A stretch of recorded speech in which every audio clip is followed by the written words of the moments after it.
Assalamualaikum warahmatullahi wabarakatuh. Halo semua, saya Hanifah Yunda Lizarma dari kelas 5B. Di video kali ini, saya akan menjelaskan tentang pertanyaan-pertanyaan yang biasanya dipertanyakan di saat kita seminar proposal ya.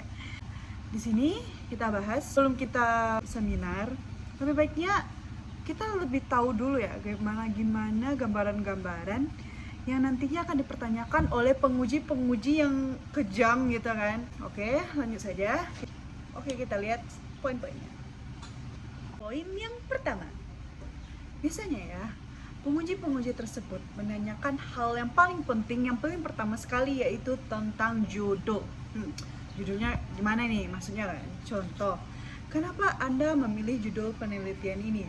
Kenapa Anda memilih metode seperti ini? Kenapa Anda memilih tampilnya seperti ini? Jadi kita bisa menjawab. Kita jawabannya seperti ini, yaitu saya memiliki daya ketertarikan terhadap sampel ini, atau misal contoh, saya memiliki ketertarikan untuk meneliti kadar indeks glikemik dari instan yang sehat tersebut. Nah, atau mungkin kita bisa jawab, saya melihat bahwa penelitian ini belum banyak orang yang meneliti.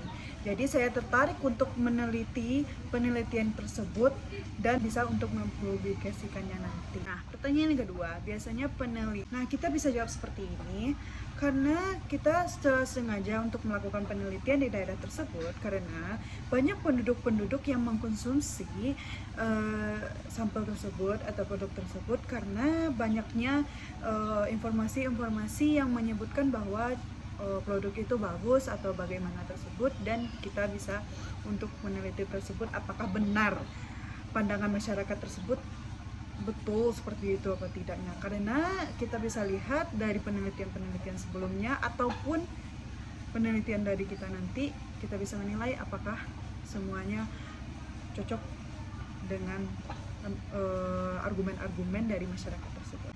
Yang ketiga, biasanya peneliti bertanya tentang metode-metode yang akan kita gunakan untuk penelitian kita nanti.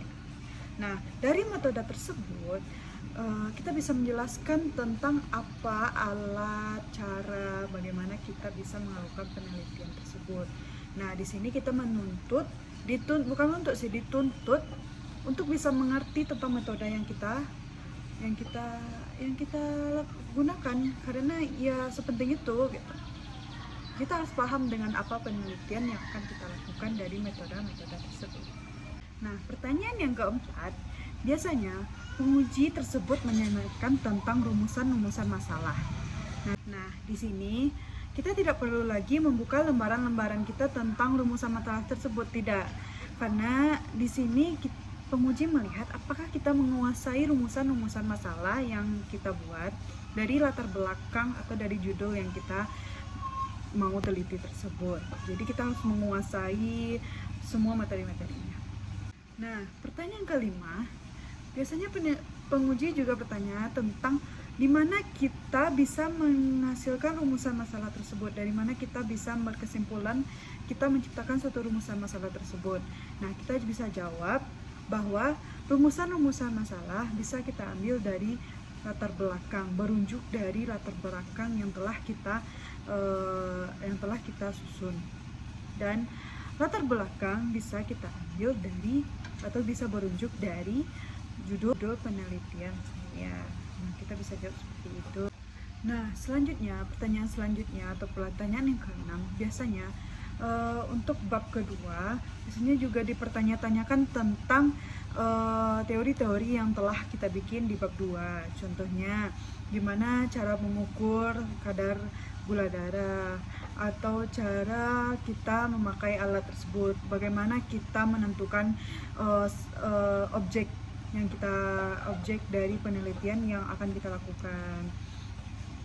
Nah, pertanyaan selanjutnya, untuk bab yang ketiga, biasanya penguji juga menanyakan tentang cara-cara kerja yang akan kita lakukan di saat penelitian nanti. Nah, contoh, nanti kan kita setelah kita melakukan proposal, melakukan penelitian ini, bagaimana caranya, bagaimana langkah-langkahnya. Nah, biasanya kita bisa menyajikan bagaimana cara kita mengekstraksi sampel tersebut, bagaimana kita mengekstraksi atau bagaimana cara untuk mengambil sampelnya, cara kita untuk menjadikan sampel tersebut menjadi dari bahan alami menjadi sampel gitu. Terus bagaimana kita melakukan penelitian tersebut, di mananya, cara melakukan alatnya gitu.